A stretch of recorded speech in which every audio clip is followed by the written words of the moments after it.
Today, we present Seong Harim, Plum Blossom, the Sound of Spring. Set against an abstract background divided into soft color fields, delicate plum blossoms emerge with a quiet yet powerful presence. This painting is not just about flowers. It carries the emotional depth of Korean cultural memory, echoes of Arirang, and the poetic longing found in classical literature. It speaks of waiting, endurance, and hope. The background unfolds like a story of seasons. Ice melts into flowing water, the earth awakens, and life begins to stir.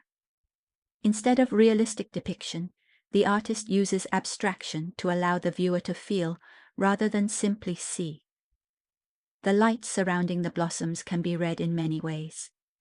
It may be the moon, symbolizing care and protection, or the sun, bringing energy, success, and renewal.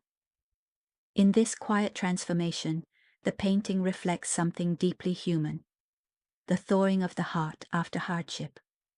Like spring arriving after a long winter, it reminds us that warmth, hope, and new beginnings are always on their way. This was Seo Suyeon from 몽림당갤러리.